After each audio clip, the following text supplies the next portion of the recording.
If you're taking vitamin A and D together, you might be wondering how much vitamin A is actually safe and when do we get into toxicity territory. In this video, I'm going to walk you through how much vitamin A adults can safely take, which foods are safe beta carotene sources versus higher risk preformed vitamin A sources, early warning signs of vitamin A toxicity, how vitamin D fits into this picture, and which foods and supplements to limit so you stay under that upper limit.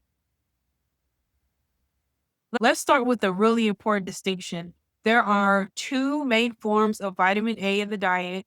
The first one is preformed vitamin A. This is retinol and retinol esters found in animal foods like liver, cod liver oil, some fish oils, egg yolks, full fat dairy, and many supplements. And I just want to tell you that toxicity is almost always from preformed vitamin A. Think liver, cod liver oil, and high dose retinol supplements, not from carrots and sweet potatoes. Provitamin A carotenoids is the other form of vitamin A, and thanks mainly beta carotene, which are found in plant foods like carrots, sweet potatoes, and leafy greens. Your body converts these into vitamin A as needed, and they don't cause a vitamin A toxicity as a result because they're just sitting there waiting to be converted, right? So when we talk about toxicity and upper limits, we're talking specifically about preformed vitamin A food plus supplements, not beta carotene from plants. For adults, the recommended dietary allowance or RDA is 900 micrograms per day, which is about 3,000 international units. That's for men. For women, 700 micrograms, which is about 2,300 international units. And the upper intake level or UL for adults is 3,000 micrograms per day, which is about 10,000 international units of preformed vitamin A from all sources combined. You can think of the RDA as your target and the upper limit as the do not regularly go above this line. The goal is not to hit the upper limit, it is to stay under it. For pregnant and lactating women, the RDA is higher because your needs go up. You need more nutrients overall and even more calories in this state. So for pregnant women, 19 to 50 years old, the recommendation is 770 micrograms per day. And lactating women, 19 to 50 years old, is 1,300 micrograms per day. If you don't remember anything else, I want you to remember this, or at least write it down. The upper limit for adults, including pregnant and lactating adults, is still at 3,000 micrograms per day, or about 10,000 international units of preformed vitamin A.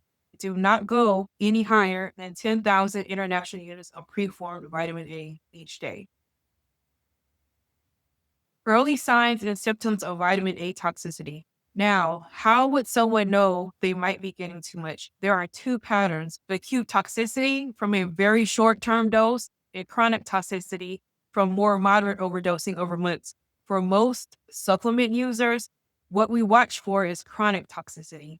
Acute toxicity is usually caused by large doses over a short time, which can cause nausea, vomiting, abdominal pain, drowsiness, irritability, and headaches, sometimes with symptoms of increased pressure in the skull, like severe headache or blurred vision. Early chronic toxicity, which happens when you have too much vitamin A over months, hopefully shows up more subtly. You end up getting symptoms like dry or rough peeling skin, cracked lips, dry eyes, hair changes like coarse hair or diffuse hair loss, including thinning of the eyebrows, fatigue, poor appetite, dizziness, irritability, bone or joint pain. And as toxicity progresses, you can see an enlarged liver and elevated liver enzymes. You can also see something called pseudomotor cerebrate, which are symptoms like severe headache and visual changes from increased intracranial pressure. You also see increased fracture risk, especially in older adults. In pregnancy, high preformed vitamin A is linked to birth defects. If someone is on high dose vitamin A for months and starts noticing dry peeling skin, hair loss, fatigue, headaches, or bone pain, that is certainly a red flag to get labs checked and review their total vitamin A intake. Okay, so here are some practical label reading and food tips. Check your supplement labels. Look at vitamin A and see if it lists retinol, retinol palmitate, or retinol acetate. That's preformed vitamin A. If the daily total from all products is at or above 10,000 international units or 3,000 micrograms, that's too high to use long term for most adults. Also, you want to consider your food pattern. If you rarely eat liver or cod liver oil, a standard multivitamin is unlikely to push you into toxicity. If you eat liver weekly or take cod liver oil, you probably do not need an additional high dose of vitamin A supplement. Favor beta carotene for extra vitamin A. If you want to support vitamin A status, focus on carrots, sweet potatoes, leafy greens, and other colorful produce. These give you provitamin A without increasing your toxicity risk. All right, so remember this image? This is how it all started, really. One of the viewers commented under my video about the connection between vitamin A and vitamin D and asked how much vitamin A is too much or how much vitamin A they should take. So here I'm going to make that connection. Both vitamin A and D are fat soluble vitamins, and both work through the nuclear receptors in your cells and pair up with a partner receptor called RXR. Vitamin D uses the VDR RXR complex to regulate gene expression. Vitamin A, through its active form, retinoic acid, also uses RXR.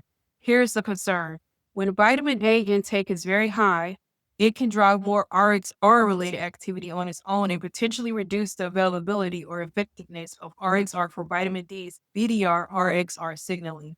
Some observational and mechanistic work suggests that high intakes of preformed vitamin A, especially from supplements and liver, may worsen bone outcomes and contribute to hypercalcemia in people who are also on high doses of vitamin D. The evidence isn't perfect, but it points towards a practical, conservative message. Normal guideline level vitamin D dosage does not cause vitamin A toxicity. The risk zone is mega dosing preformed vitamin A on top of high dose vitamin D, especially over long periods in people who already have liver, bone, or calcium issues. In short, vitamin A and vitamin D share some of the same nuclear receptor partners.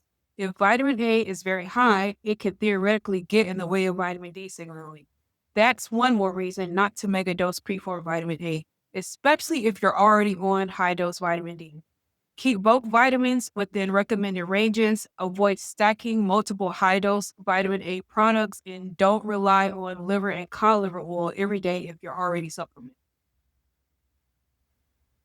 So, as a brief summary, for adults, the upper limit for preformed vitamin A is about 10,000 international units a day or 3,000 micrograms a day.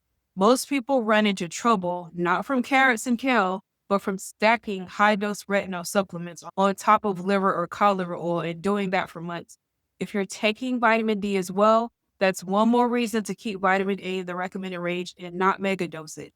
As always, if you're on multiple supplements or have liver, bone, or calcium issues, talk with your healthcare provider or dietitian to personalize these numbers for you.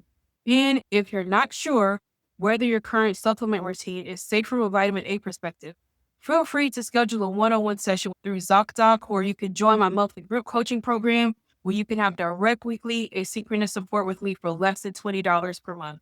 The links to both options are in the description and pinned in the comments. Goodbye for now.